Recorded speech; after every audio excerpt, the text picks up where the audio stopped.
"Are you deaf, old man?" I said. "Move it." The voice, sharp and laced with the unearned confidence of youth, cut through the quiet hum of the Naval Special Warfare Training Facility. Esteban Steve Morales turned slowly from the equipment he was cleaning, his weathered hands still gripping the industrial rag. At 73, his movements were deliberate but carried an unmistakable dignity that the young Navy SEAL shouting at him couldn't recognize. The SEAL Petty Officer Brooks, barely 24 and radiating the aggressive energy of someone who'd never learned the difference between strength and cruelty, stepped closer, his shadow falling across Steve's work area. "This is our training space, Pops. We need it clear. Go push your mop somewhere else." Steve straightened his back, each vertebra seeming to align with practiced precision. His dark eyes, calm but alert, met the young warrior's challenging stare. He didn't speak, just held the gaze with a kind of unshakable stillness that mountains show to passing storms. This quiet refusal to be intimidated was gasoline on Brooks's fire. He was used to being the most dangerous person in any room, accustomed to instant deference from civilians and respect from peers. This old janitor's complete lack of fear felt like a personal insult. "What's your problem? Did you not hear me?" Brooks snapped, his voice rising loud enough to draw attention from other SEALs training nearby. Another operator, toweling sweat from his workout, chuckled at the confrontation. The training facility, usually filled with the sounds of intense physical preparation, began to quiet as others took notice of the one-sided exchange. Steve's gaze remained steady, his hands resting calmly on the cleaning cart he'd been working with. The contrast was stark, the young SEAL's coiled aggression against the older man's profound stillness, creating a tension that seemed to electrify the air around them. Brooks, whose name tape read Brooks in bold letters, took another step forward until he was nearly chest to chest with the elderly custodian. The facility, normally a symphony of weights clanking and training commands, seemed to grow quieter as the confrontation escalated. Brooks was built like a weapon, all muscle and arrogance, a product of the most grueling military training pipeline in the world. Steve, by contrast, was lean and wiry beneath his simple maintenance uniform, which hung loosely on his frame. He carried the faint scent of cleaning solution and the unmistakable bearing of someone who'd learned patience through harder lessons than Brooks could imagine. "Look, Grandpa," Brooks said, his voice dropping to what he thought was an intimidating growl. "This isn't a retirement home. This is where warriors train. We need this space, so take your cart and shuffle off to wherever old men belong." Steve's expression didn't change. He simply blinked once, slow and deliberate, then spoke in a voice that was raspy but clear. "Equipment needs to be maintained properly. Keeps it from failing when lives depend on it." The simple, logical statement seemed to infuriate Brooks even more than silence had. Brooks's face flushed red with embarrassment and anger. The old man's calm, practical response made him feel foolish in front of his teammates, and that wounded his pride more than any physical blow could have. "You think I care about your cleaning schedule?" Brooks scoffed, a cruel laugh escaping his lip. "I've been in situations that would make you wet yourself, old man. Combat zones where your precious maintenance wouldn't matter because everything gets blown to hell anyway." He gestured dismissively at Steve's cleaning supply. "Now for the last time, get out of my way before I have you removed from this facility." To emphasize his point, Brooks reached out and shoved Steve's cleaning cart, sending bottles of solution clattering across the floor. "There. Now you've got something real to clean up." Steve looked down at the spilled supplies, then back up at Brooks.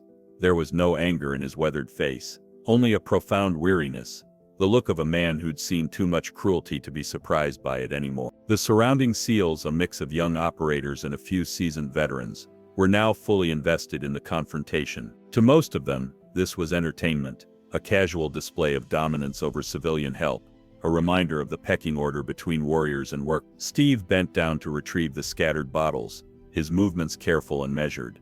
As he did, the collar of his maintenance uniform shifted, pulled by the motion. For just a moment, the skin at the base of his neck was exposed. There, barely visible beneath his gray hair, was a tattoo, faded by decades of sun and time, but unmistakable to anyone who knew what they were looking for. It was a small black trident, but intertwined with what looked like a coiled rope or chain around its base. The mark of something far older and more dangerous than the modern SEAL team. Brooks didn't notice. He was too consumed with his perceived victory, watching Steve clean up the mess as confirmation of his dominance. "That's better," he sneered. "Now you're learning your place." But someone else did see it. Across the training floor, Leaning against a pull-up station and observing the scene with practiced neutrality was Master Chief Petty Officer Rivera. He was in his late 40s, a command-level operator who'd seen more combat zones than most people could name and more cocky young SEALs than he cared to count.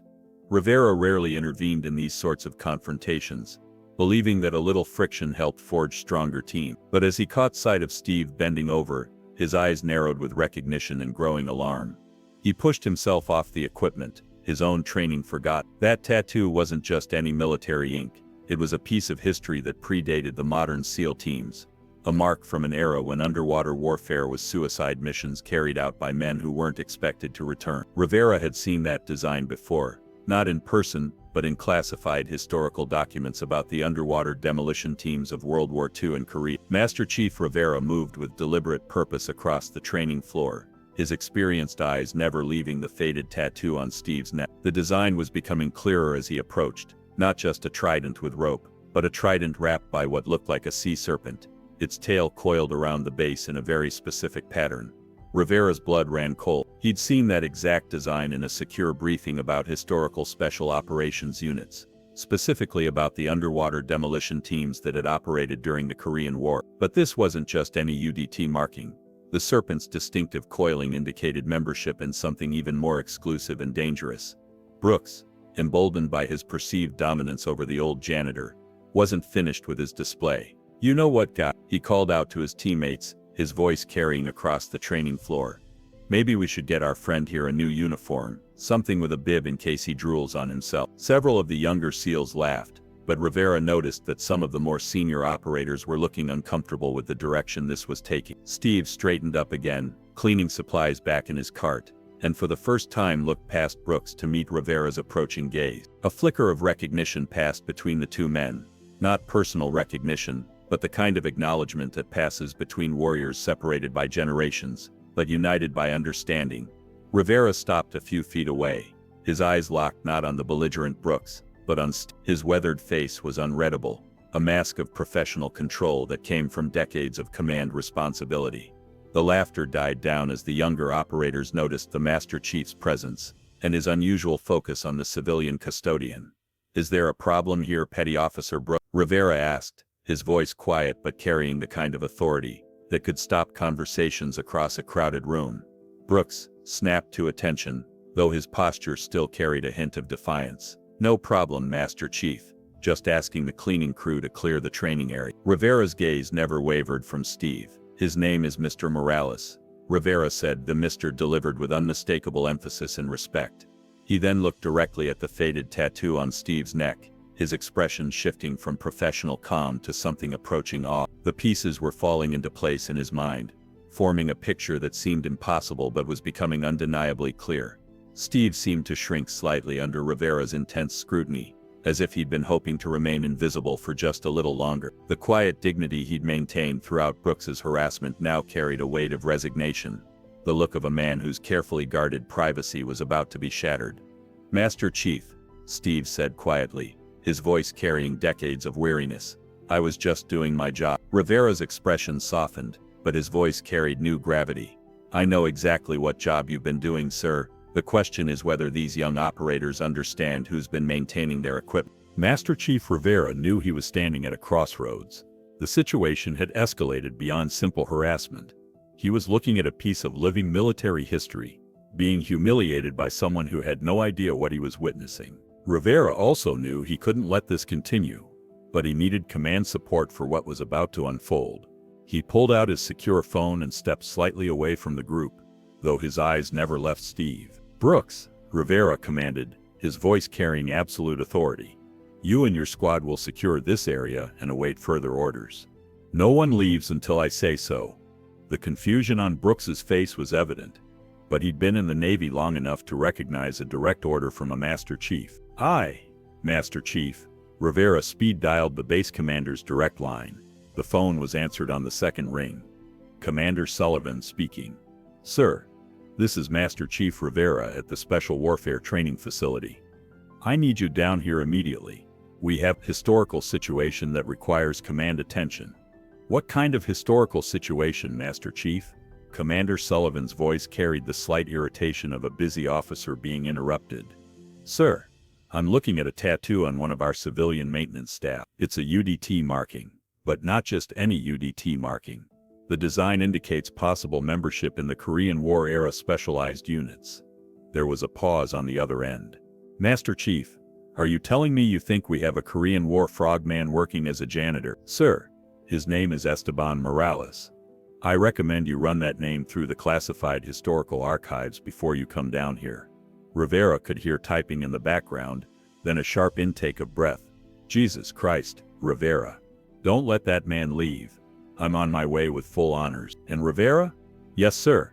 If any of your SEALs have disrespected that man, they're about to learn a very expensive lesson about military history. The line went dead, leaving Rivera with the knowledge that he just set in motion events that would transform several young operators' understanding of their profession.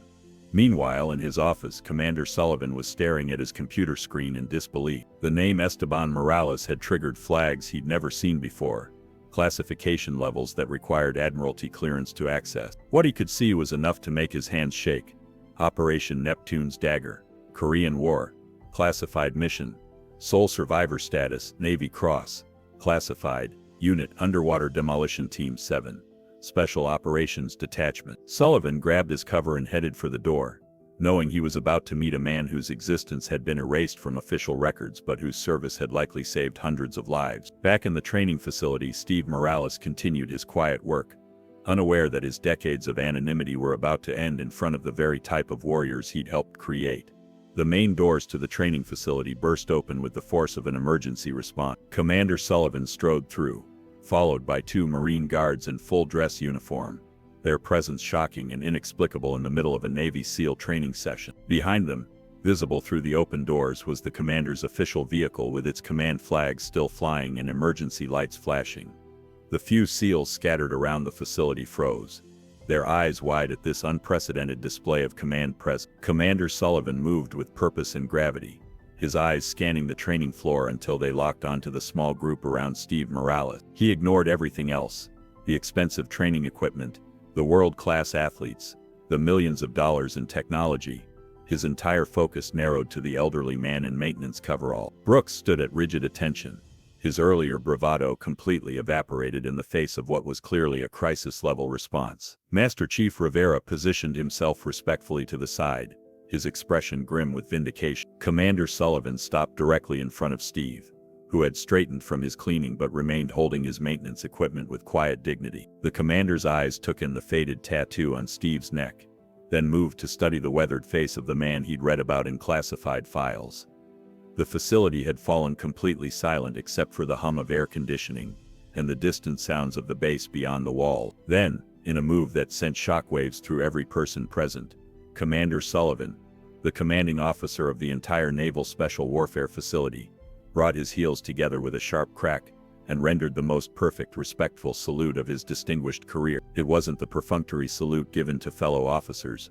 It was the salute reserved for Medal of Honor recipients, for visiting dignitaries, for figures of immense historical importance. Mr. Morales, Commander Sullivan said, his voice clear and strong, carrying across the silent facility. I am Commander Sullivan.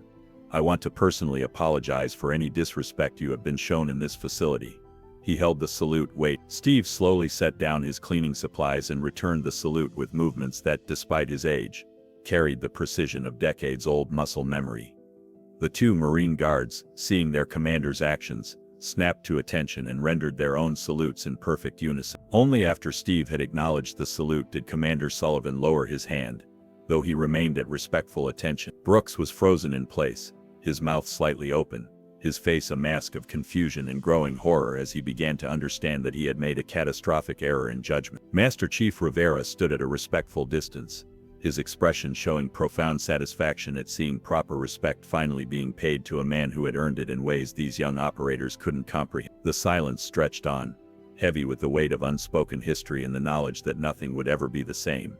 Commander Sullivan turned to address the assembled SEALs, his voice carrying the full authority of command and the weight of historical truth. For the benefit of those who are unaware, he announced, his words booming through the silent facility. This is Esteban Morales. Before he was maintaining your equipment, he was one of the original frogmen who made your existence possible. He paused, letting the words sink in as he studied the faces of the young operators. During the Korean War, Petty Officer Morales was a member of Underwater Demolition Team 7, Special Operations Detachment. He participated in classified missions that remain sensitive to this day. Brooks's face had gone completely white, but the commander wasn't finished. In 1952, Petty Officer Morales and two teammates were tasked with a mission that military historians still consider impossible. They were to swim into Wonsan Harbor, heavily defended, mined, and patrolled, to clear obstacles for the main invasion force. Commander Sullivan's voice grew more intense. They conducted this mission with no breathing apparatus, using only knives and handmade explosives, in near freezing water, under cover of darkness. When their position was compromised by enemy patrols, Petty Officer Morales held off North Korean forces while his teammates completed the mission. The silence in the facility was now absolute, every person hanging on the commander's words. He was the sole survivor of that three-man team. He swam for 4 hours through enemy-controlled waters, evading capture, and provided intelligence that saved the lives of thousands of Marines in the subsequent invasion. Master Chief Rivera stepped forward with a tablet. "Sir, perhaps Petty Officer Brooks would like to know about the man whose work he interrupted." Commander Sullivan nodded grimly. For his actions, Mr. Morales was awarded the Navy Cross, an award that remains classified due to the sensitive nature of the mission. He is not just a vet, he is one of the founding fathers of modern underwater warfare. He turned his cold gaze directly on Brooks. "Every technique you've learned, every piece of equipment you use, every tactical concept in your training, it all traces back to men like Mr. Morales, who paid for that knowledge with blood and sacrifice." Steve finally spoke, his voice quiet but carrying clearly through the facility. "Commander," he said gently, "they're young warriors doing their job. Pride is important. They just need to learn how to aim it properly." He looked directly at Brooks with eyes that held no anger, only profound wisdom earned through experiences these young men couldn't imagine. "Respect isn't about rank or age, son. It's about recognizing the shoulders you're standing on." Commander Sullivan's expression softened as he looked at Steve. "Mr. Morales, would you do us the honor of sharing what these operators should understand about their heritage?" Steve nodded slowly, and for the first time in decades, the man who had helped create modern special warfare prepared to speak about the price that had been paid for the freedoms and capabilities these young warriors took for granted. Steve set down his cleaning supplies and faced the assembled SEALs. For a moment, the decades seemed to fall away, and they could see glimpses of the young warrior he had once been. "The first thing you need to understand," Steve said, his voice gaining strength, "is that every piece of equipment in this facility, every technique you train with, was bought with someone's life." He gestured around the modern training facility. "When we went into Wonsan Harbor, we didn't have diving computers or rebreathers or communication systems. We had knives, homemade explosives, and the knowledge that if we failed, thousands of Marines would die on the beaches." Brooks stood transfixed, beginning to understand the magnitude of his error. "My teammates, Santos and Chen, they didn't make it out," Steve continued. "Santos took shrapnel covering our escape route. Chen was captured and executed. They died so that future generations of frogmen would have better equipment, better training, better chances of survival." Steve's hand unconsciously moved to his neck, where the faded tattoo marked him as one of the original underwater warriors. "This tattoo wasn't military-ish. We gave them to each other in a tent on some forgotten island, using needles and ink we'd scrounged. It was our way of saying we belonged to something bigger than ourselves." He looked directly at Brooke. "When you see someone maintaining your equipment, someone cleaning your weapons, someone doing the quiet work that keeps this place running, remember that they might be carrying stories you can't imagine. Respect doesn't care about age or appearance. It cares about service and sacrifice." Commander Sullivan stepped forward. "The mandatory training program that begins Monday will ensure every operator in this command understands the history and heritage of naval special warfare. But more than that, it will teach respect for those who built the foundation you stand on." He turned to Brooks. "You will personally apologize to Mr. Morales in writing. You will also spend the next month working alongside our civilian maintenance staff to understand that every job on this base contributes to mission success." Steve raised a hand gently. "Commander, if I may," the young man made a mistake. "We all have. What matters is what he learns from it." He looked at Brooks with understanding rather than condemnation. Son, strength isn't about intimidating people who can't fight back. Real strength is using your capabilities to protect those who need protection and lift up those around you. Master Chief Rivera nodded approvingly. Mr. Morales has just demonstrated more leadership in 5 minutes than some people show an entire career. Steve picked up his cleaning supplies again. I came here after I retired, because I wanted to be around the warriors who carry on the mission. I've been proud to maintain the equipment that keeps you safe and effective. That's service too. The transformation in the room was palpable. These elite warriors, who had entered the day thinking they understood their place in military history, now realized they were just the latest links in a chain of service that stretched back through decades of sacrifice. The aftermath of the revelation spread through the Naval Special Warfare Facility like ripples from a stone dropped in still water. Within hours, every operator on the base had heard the story of the elderly janitor who was actually a Korean War hero. Brooks, his arrogance stripped away and replaced by genuine shame, approached Steve at the end of the day as he was securing his cleaning equipment. "Mr. Morales," Brooks said, his voice barely above a whisper, "I don't know how to apologize properly for what I did. There's no excuse for my behavior. I was completely wrong about everything." Steve looked at the young SEAL and saw genuine remorse where there had once been swagger. "Son, we all make mistakes. The measure of a man isn't whether he falls down, it's whether he gets back up and does better. Sir, would you be willing to teach us, not just about the history but about what it really means to serve?" Steve smiled for the first time since the confrontation began. "I've been teaching for 3 years. Every time I maintained your equipment properly, every time I made sure your training space was ready, every time I did my job with pride, that was teaching." Over the following weeks, an unprecedented transformation occurred at the facility. The mandatory heritage training that Commander Sullivan had ordered became something much more meaningful. A genuine exploration of what service meant across generations. Steve found himself invited to share not war stories but lessons about dedication, humility, and the understanding that every role in an organization mattered. His quiet wisdom resonated with operators who had been taught to value only the most visible forms of heroism. "The most important battles," Steve told one group, "aren't always fought with weapons. Sometimes they're fought with mops and maintenance schedules, making sure the warriors have what they need when they need it." Master Chief Rivera instituted a new tradition. Every new SEAL candidate would spend time working with the civilian support staff, learning that mission success depended on everyone doing their part with excellence and pride. Brooks proved to be Steve's most dedicated student, arriving early and staying late, eager to absorb lessons about leadership that went far beyond tactical proficiency. The young operator who had once seen civilians as obstacles began to understand that the strongest teams were built on mutual respect and recognition of everyone's contributions. "What I learned," Brooks later told newer candidates, "is that Mr. Morales didn't just maintain our equipment. He maintained our standards. He showed us what it looks like to serve with dignity, whether anyone's watching or not."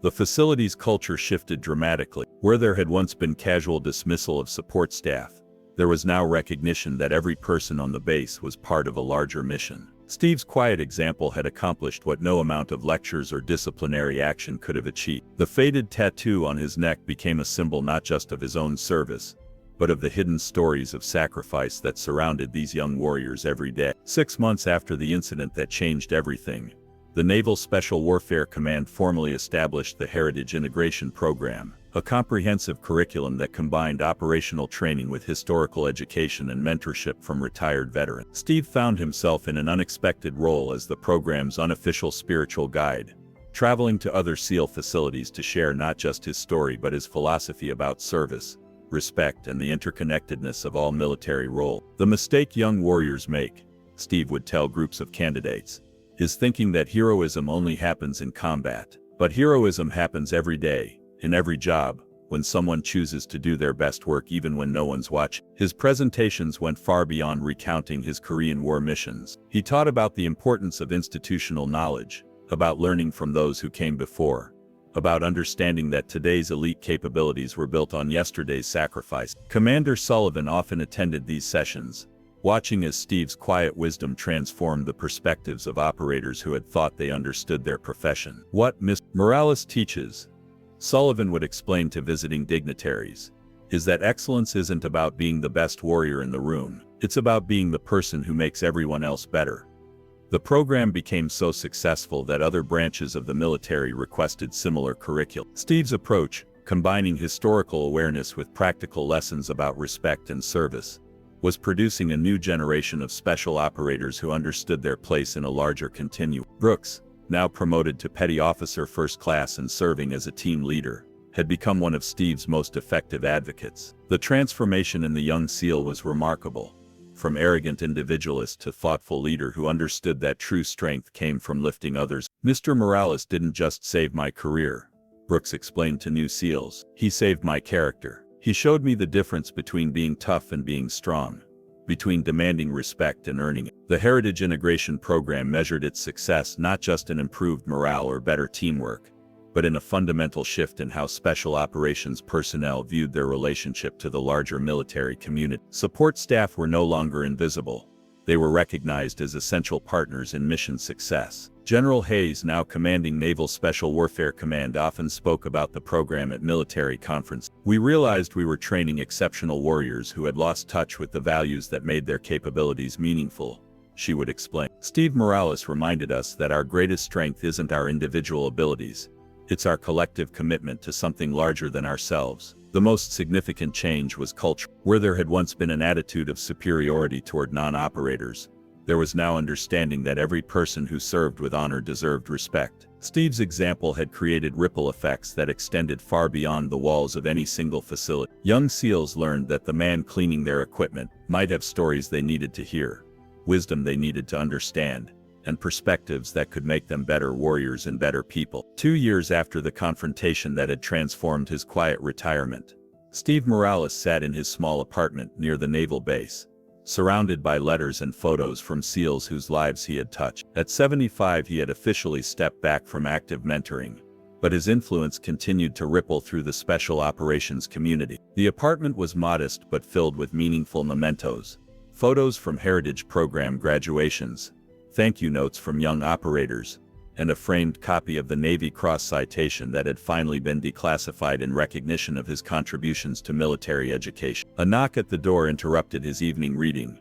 Brooks, now a senior petty officer and instructor at the SEAL Training Command, stood outside with a small group of newly graduated operators. Mr. Morales, Brooks said respectfully, these SEALs just completed their first deployment. They wanted to meet the man whose lessons guided them through some difficult situation. Steve welcomed them into his home, where for the next 2 hours young warriors shared stories of how his teachings about respect, humility, and service had influenced their approach to working with foreign military partners, supporting local communities, and leading their own team. We remembered what you said about everyone having a story, one of them explained. It changed how we treated our interpreters, our support staff, even local civilians. We started seeing people instead of just mission elements. Another added, your lesson about maintaining equipment with pride.